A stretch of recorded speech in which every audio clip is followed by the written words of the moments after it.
1 year ago this month, I quit my job as a corporate lawyer and pivoted into a creative career. This is a 1 year update on what it's like to quit your corporate job essentially without a plan. Welcome to We Film Things. I'm Eliska, this is Jack, and we're all about bringing adventure into your everyday. And adventure is really the word of the day, guys, because this year has been one heck of an adventure. I was a corporate lawyer for 4 years, having studied law for about 5 years before that. That is almost a decade, guys. And at the start of 2019, I finally bit the bullet and handed in my notice. Tomorrow, I am gonna go into work and hand in my notice. And the whole process is a bit scary and just really nerve-wracking. Handed in my notice today. It's done. It's the 4th of February. I can't believe I did it. 3 months later, I was done and I left my corporate job to figure out what it was that I wanted to do with my career going forward. If you want the full story on why I quit and my thought process going into it, then I have made a video on that. I'll link it up here and down in the description below as well. So definitely go check that out if you're interested. Although just to give you an idea, these are some clips that I found from a week that I decided to vlog because, quote, it was a less busy than usual week at work. I decided to vlog this week. I think it's a little bit less busy at work than usual. I'm at work now. It's about 7:45. Home sweet home. It's now 9:10. My alarm went off at 5:45 a.m. It's about midnight. I'm still doing some work, getting ready for signing on a deal. It's like 10:30.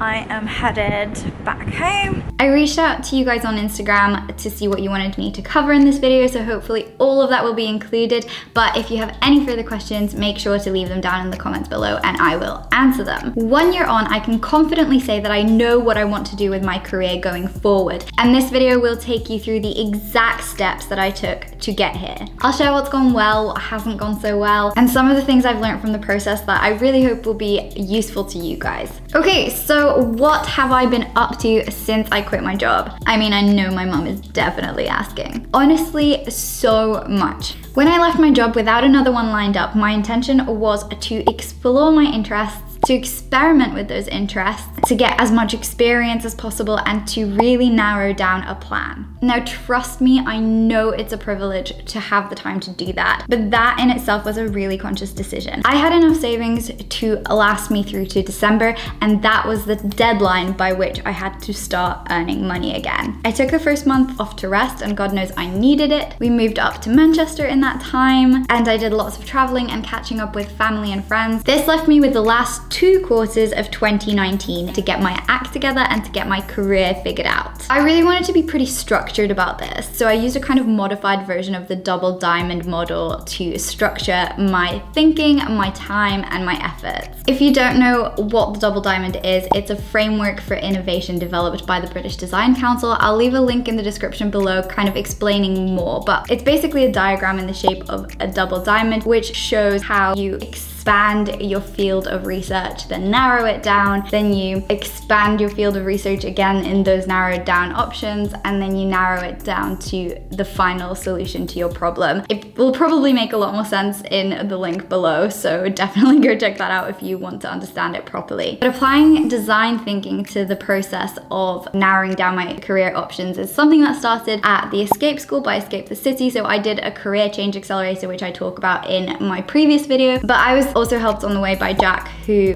is in digital, so they use this kind of methodology all the time. And part of the design thinking approach is that you do everything in sprints or in kind of limited time boxes. So I used the first quarter, July to September, to explore my interests in the first half and then narrow them down in the second half. My aim was to narrow down my career to 3 options that I would then take further in the last quarter of 2019. The primary areas I was interested in was tech on the one hand, possibly legal tech, and on the complete other hand was kind of the visual arts. So using the double diamond, I used the first half of Q1 to explore as many options as possible. I went to loads of tech conferences, agile conferences. It was a taster course in user experience design. I got into a 6-month program called Tech Up Women, which is all about getting more women into tech. And within that, I upskilled in coding, agile project management. I did photography for brands, including a jewelry brand, coding school, a tech company. I filmed concerts, and I made a serious effort to upskill in the whole Adobe suite. After the second half of Q1, having all of those experiences, I kind of assessed the situation and narrowed my options down to 3. Number 1 was photography and videography. Number 2 was graphic design, which I would need to upskill in a lot more. Number 3 was coding and app or web design, which I was already on a course for. So the second quarter, Q2, was October to December. My goal for this quarter was to narrow down those 3 options into one clear career plan going forward from 2020. Again, I explored various options within those 3 options, namely whether I wanted to work for a business or if I wanted to go freelance, or what kind of environment I wanted to work in. And in this time, I also started working more regularly with Rina Sawayama, who is an awesome pop star. If you've never heard of her, she is so up and coming and you should definitely check her out. She's just released her debut album. It's amazing. And whilst you're at it, check out Rina TV, her YouTube channel, because I make those and I love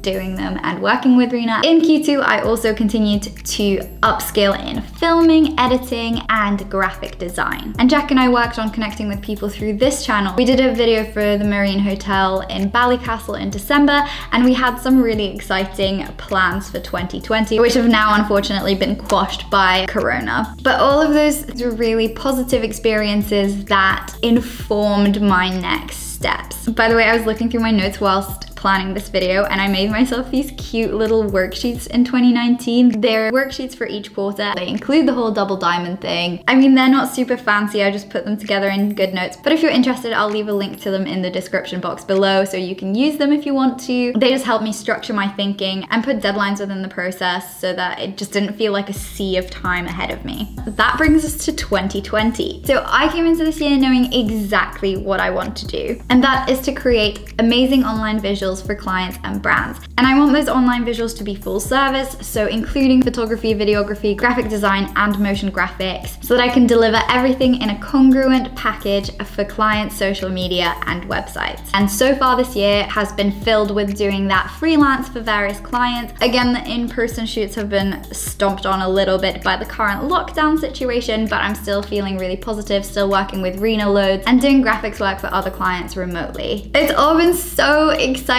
and such an amazing learning curve, and I'm just loving every moment of it. I could not be happier with my decision to leave my corporate job a year ago, even though it felt so scary. Going forward, I'd like to turn my freelance business into a full-blown studio. It's definitely going to start out as just me with a little bit of Jack, but I'd eventually like to grow it into a team of creatives because I just love working in teams. Watch this space, wish me luck, and make sure you're subscribed to follow along with the journey. I will be updating you guys, and subscribing also low-key really helps us out. On to some questions that I got on Instagram. So one of the questions was, what was harder than I thought would be and what was easier than I thought would be? First off, things that were easier than I thought they would be. The very first one is the opportunity to try different things. So I thought I would really struggle to try various things in tech and various creative projects, but do you know what? The right things just seem to be coming along at the right time. I mean, it could be serendipity, or it could just be that there's just so much stuff to try out there that you're bound to get to do something. I'm not saying don't go looking for your own opportunities. I've had to put myself forward for things, but if you're putting things out that kind of express what you want to do, then I think people will send opportunities your way. And I think the lesson there is you don't know how hard it's going to be until you actually try to do it. And putting yourself forward for things, like, you don't lose anything if you don't get something that you didn't have before, but you do get an opportunity if it does turn out positively, if you know what I mean. Another thing that was actually easier than I thought it would be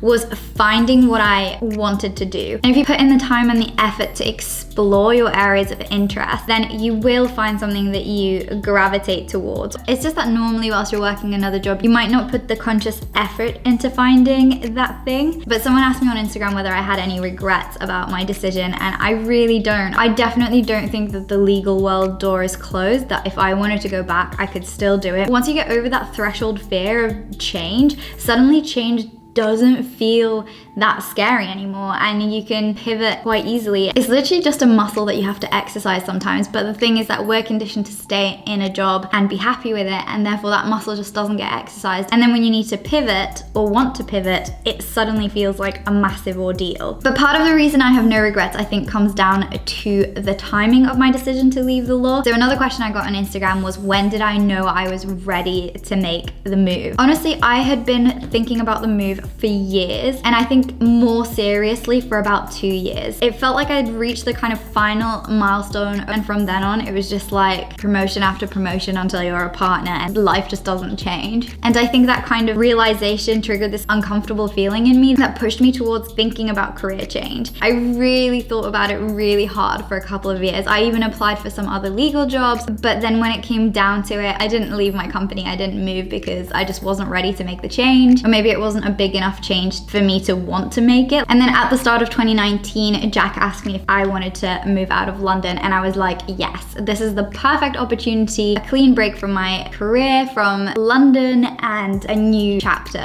in our lives. And I think if he had asked me the same question a year earlier, I would have been like, no, no thanks, I'm staying here. And then the last, and I guess most unexpected thing that I actually found easier is budgeting and finances. Now, I am not someone who has historically been very good with their money. I wasn't very good at saving. I wasn't really good at tracking my spending, but all of a sudden I wasn't on my fat lawyer's check anymore, and I needed to budget. And I am now a freaking spreadsheet ninja, okay? There is a spreadsheet for everything. I know of every penny that goes through my account, that goes through our shared account, that's in my business finances. I've become much more effective at saving, and you know what? The nerd inside me is freaking loving it. I'm impressed. But on the flip side, the things that were harder than I thought they would be. So the number one thing is that you are your own worst enemy. Self-motivating is really hard.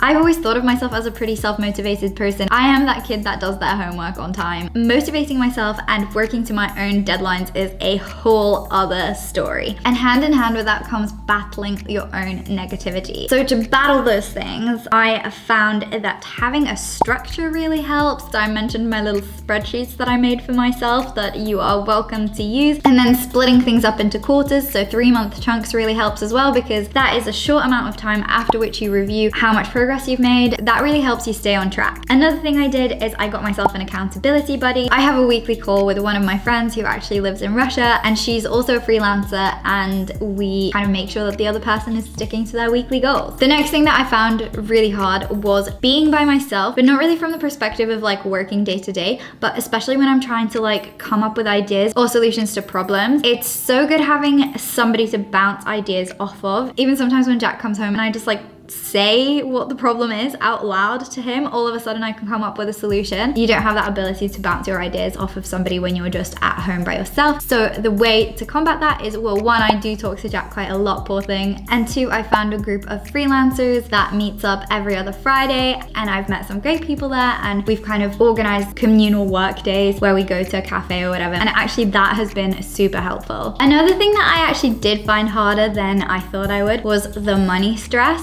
So I said that I had become a lot better at budgeting. When I had budgeted for the amount of time where I could live off my savings, I kind of calculated it almost exactly. So we came very close to the wire at one point, and I was like, oh God, this is not good. Then things turned around really quickly. I don't know if part of the reason things turned around so quickly was because I was reaching that wire and I really stepped it up, or that was just the amount of time I needed. I don't know. Looking back, I would have probably given myself more of a buffer. So if you have a certain budget per month and you're giving yourself 6 months to work things out, then you should have 8 months of savings rather than 6 months of savings, which I hadn't really thought about, and it's a little bit silly if you think about it. What can I tell you? We are where we are. Another thing that's a little bit harder, things like getting a mortgage or getting a loan is a lot harder as a freelancer, and generally you have to have 2 years of accounts before a bank will even consider lending to you. And obviously I don't, but when we were leaving London, I never thought we would be looking into buying a house, and now it's something we're considering doing. It means that a bank would only be able to look at Jack's income even if we both put money in. So I guess the lesson is that if you have any big milestones in your life or any administrative things even that you want to be doing a year down the line, then you should really think about if you are okay with not having a regular paycheck. And the final thing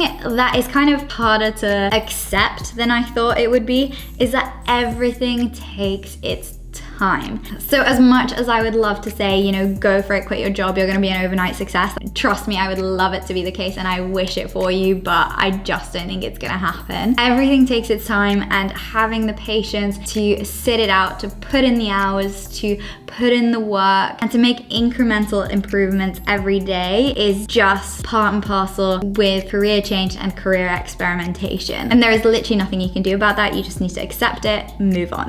Okay, I think I have rambled on for long enough. It's actually seriously getting dark now. I will try to leave links to everything that I mentioned in the description box below. If I've missed anything, then please leave it in the comments. If you have any other questions, then leave them in the comments, or DM me if you don't feel comfortable talking about them in public. If you enjoyed this video and if you want to follow along on my journey and mine and Jack's journey and the new studio's journey, then make sure you subscribe. It really does help us out a lot and we would really, really appreciate it. And yeah, if you do, then I will see you in the next one. And I wish you the best of luck with your own career journey. Bye!